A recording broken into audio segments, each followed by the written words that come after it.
அது வரைக்கும் நான் வெளிப்படையாகவே சொல்கிறேன், இவனை முட்டா பையன் தான் நினச்சிட்டு இருந்தேன். அந்த படம் பார்த்ததுக்கப்புறம் கிட்டத்தட்ட ஒரு வாரம் என்னை தூங்க விடாமல் பண்ணிட்டான். இவனுக்கு மட்டுமா இளையராஜாஸோட மியூசிக்கோட தாக்கம் இருக்குது? இருக்கிற எல்லாருக்குமே தானே, அதில் ஒரு சந்தேகம் இல்லையா? அது ஒரு பெரிய விஷயமா பேச வேண்டிய அவசியம் இல்லை. எத்தனை பஸ்ஸை பிடிச்சி வச்சு உங்களை கூப்பிட்டு வந்தான்னு தெரில. ஒரு 10-15 டேக் போனதுக்கப்புறம் ஃபஸ்ட்டு ஃபுல் டைலாக சொல்லிட்டான். சொன்னோன்னே முடிச்சிருவானு க்ளீனாக வாட்ச் பண்ணிட்டு இருக்கும்போது முடிச்சிட்டான். பரவாயில்லையே முடிச்சிட்டானே அப்படின்னு நான் சொன்னேன் மைக்கில். உடனே அதுவும் டைலாக் நினச்சிட்டாவேன், பரவாயில்லையே முடிச்சிட்டானே அப்படின்னா. நானும் ரவுடி தான் அப்படின்றது மீ, அந்த அம்மாவை மம்மி இதெல்லாம் மீன்னு சொல்கிறது வந்து ஒரு குழந்தை கூப்பிட்ற மாதிரி இருக்குமே, மீன்னு சொல்கிறது. பாலுமேந்திரா சார்ட்ட இது எனக்கு ஜூனியர். நான் வெளியே வந்ததுக்கப்புறம் ஒரு முதல் படம் அவன் டைரக்ட் பண்ணிட்டான். அப்போது பாலுமேந்திரா சாரோட மிஸ்ஸஸ் வந்து இதே சீன் ஒரு படம் பண்ணியிருக்கான் பாரு. அந்த அம்மா எந்த படத்தையுமே வந்து பாருன்னு சொல்லவே மாட்டாங்க. அவன் என்னம்மா எடுத்துருக்க போகிறான், விட்டுருமா அதை போய் பார்க்க சொல்கிறீங்க. இல்லை நீ பாரு அப்படின்னாங்க. போய் பார்த்தேன். அது வரைக்கும் நான் வெளிப்படையாகவே சொல்கிறேன், இவனை முட்டா பையன் தான் நினச்சிட்டு இருந்தேன். அந்த படம் பார்த்ததுக்கப்புறம் கிட்டத்தட்ட ஒரு வாரம் என்னை தூங்க விடாமல் பண்ணிட்டான். இவனுக்கு பேசுகிறேன், அப்புறம் அந்த சரண்யா மேடம்க்கு பேசுகிறேன். அந்த படத்தில் நடித்த எல்லார்ட்டையும் மாறி மாறி மாறி பேசிட்டேன், விஜய் சேதுபதியை தவிர. ஏன்னா அப்பா அப்புறம் எனக்கு அவ்வளோ பழக்கம் இல்லை. அந்த அளவுக்கு மிக புத்திசாலி. எப்போ பார்த்தாலும் சினிமாவை தவிர வேறு எதுவுமே பேச மாட்டான். ஏன்னா சினிமாவில் நம்ம இருக்கோம்டா, அது இல்லாமல் மற்ற விஷயங்களையும் பேசலாமே அப்படின்னா, சினிமா தான் அது, சினிமான்னு எப்போ பார்த்தாலும் சினிமாவை பார்த்து அறுத்துக்கிட்டே இருப்பேன். அதனால இவனுக்கு பார்த்தாலே ஓடுறது. நான் திடீர்னு அவனுக்கு ஏதாவது ஒன்று தோணுச்சுன்னா ஃபோன் பண்ணுவான். ஃபோன் பண்ணி அண்ணன் இந்த இப்படி ஒரு படம் பண்ண போகிறேன். சரி பண்ணுறா, நாளைக்கு வந்து சொல்லுவாங்க. சரி மணி என்னடா? மணி 1ஆகுதுண்ணே. டேய் ராத்திரி 1 மணிடா. ஆனால் ராத்திரி 1 மணிக்கு அவனுக்கு என்ன தோணுதோ அதை உடனே என்கிட்ட சொல்லி ஆகணும் அவனுக்கு. அப்படி ஒரு சினிமா ஒரு வெறியன் அவன். கிட்டத்தட்ட சொல்லணும்னா அவன்கிட்ட நான் இமோஷ்னல் ஏரியாலாம் எப்படி ஹேண்டில் பண்ணணும் அப்படின்றத வித் மியூசிக்கோட அதை வந்து அவங்ககிட்ட தான் கற்றுக்கிறணும். அதுக்காக சீனுவை வந்து என்னோடய மனப்பூர்வமான பாராட்டுதல்களை அவனுக்கு தெரிவிச்சுக்கிறேன்.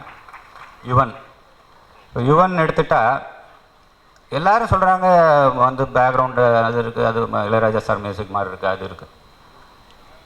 யுவனுக்கு மட்டுமா இளையராஜாஸோட மியூசிக்கோட தாக்கம் இருக்குது? இருக்கிற எல்லாருக்குமே தானே, அதில் ஒரு சந்தேகம் இல்லையா? அது ஒரு பெரிய விஷயமா பேச வேண்டிய அவசியம் இல்லை. அதுபோல் சீனும் பெண்களை கொஞ்சம் கண்ணியமாக காமிப்பான் படத்தில். அந்த விஷயத்தில் இந்த படத்தில் நடித்த அந்த 3 பெண்களையுமே கண்ணியமாக காமிச்சிருப்பான்றது எனக்கு முழு நம்பிக்கை இருக்குது. அப்புறம் அந்த சிருஷ்டி தாங்கே அந்த ஐஸ்வர்யா 2 பேரும். அந்த ஐஸ்வர்யா சொன்னது இருங்க ஒரு நிமிஷம், சுரேஷ் சொல்லலை இன்னும். எனக்கு தெரியும் அந்த சத்தம் வரும்போதே ராம்நாட்டில் பாதி பேர் இங்கே இருக்கீங்க.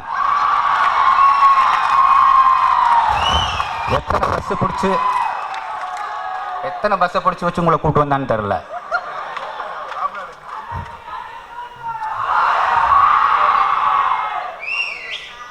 அது பஸ்ஸை பிடிச்சி கூப்பிட்டு வந்தாலும் காசு கொடுத்துருந்தாலும் வந்திருக்கிறது இவனுக்காக இருக்க மாட்டாங்க, இவங்க அப்பாவுக்காக. ஏன்னா இவங்க அப்பா வந்து வள்ளல்.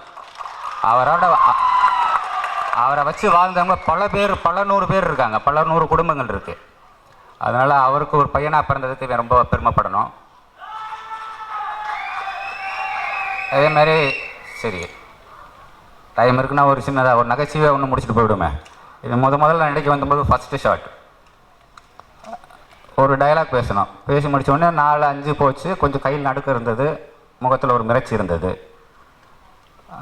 ஒரு 10-15 டேக் போனதுக்கப்புறம் ஃபஸ்ட்டு ஃபுல் டைலாக சொல்லிட்டான். சொன்னோன்னே முடிச்சிருவானு க்ளீனாக வாட்ச் பண்ணிட்டு இருக்கும்போது முடிச்சிட்டான். பரவாயில்லையே முடிச்சிட்டானே அப்படின்னு நான் சொன்னேன் மைக்கில். உடனே அதுவும் டைலாக் நினச்சிட்டாவேன், பரவாயில்லையே முடிச்சிட்டானே அப்படின்னா. அந்த மாதிரி ஆரம்பித்தவன்.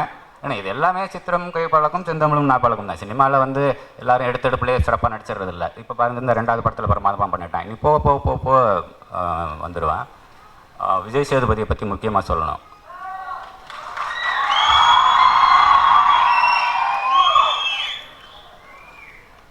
அந்த முதல் படத்துலேருந்து என்ன சீனு தான் இன்ட்ரடியூஸ் பண்ண, அந்த படத்துலேருந்து எல்லா படமும் பார்த்துட்டேன்.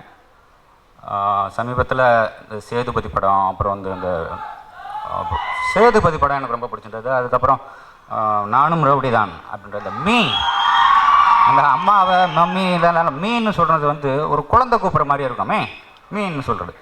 அதாவது எந்த கதாபாத்திரத்தை கொடுத்தாலும் விஜய் சேதுபதியால் ஒரு சில ஹீரோவுக்கு நான் வந்து ஒரு 2 குழந்தைக்கு அப்பாவாக நடிக்க முடியுமா, இல்லை நான் வந்து வயசான ஆளாக நடிக்க முடியுமா, இல்லை நான் ஒரு காலேஜ் ஸ்டூடெண்ட்டாக நடிக்க முடியுமா, இப்படி ஒருத்தருக்கு ஒரு இமேஜ் இருக்குது. அப்படி எந்த இமேஜுமே இல்லாத மிகச்சிறந்த ஆகச்சிறந்த மிகச்சிறந்த நடிகன் வந்து விஜய் சேதுபதி.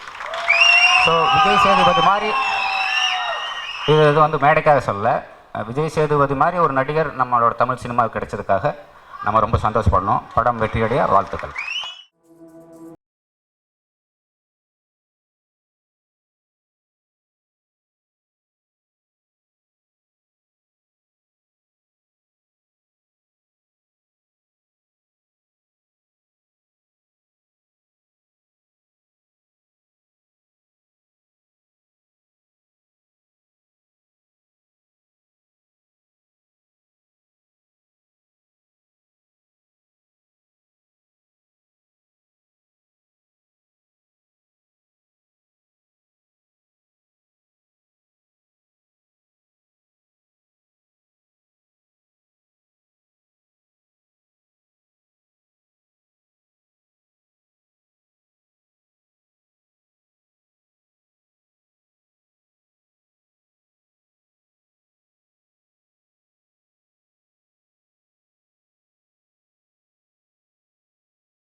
இந்த ட்ரெய்லர் பிடிக்குமா அப்படின்ட்டு பிடிச்சிருந்துச்சா?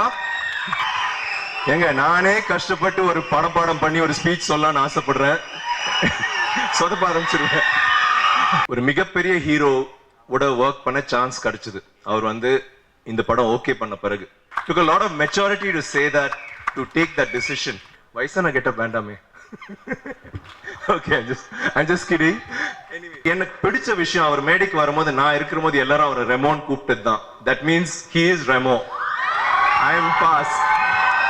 இது வந்து சும்மா சிவா நான் பண்ணது வந்து ஒரு ஊர்கா மாதிரி ஒரு சின்ன மேட்டர். நீங்க பிரியாணியோட வருவீங்க எனக்கு தெரியும். எனக்கு ரொம்ப சந்தோஷம் அந்த படம் எங்க கூட வரல. So thank you very much. ஒரு 3 வாரம் 4 வாரம் தள்ளி வாங்க. எனக்காக சிவகார்த்திகேயனுக்கு ஒரு பெரிய ஓ போடுங்க.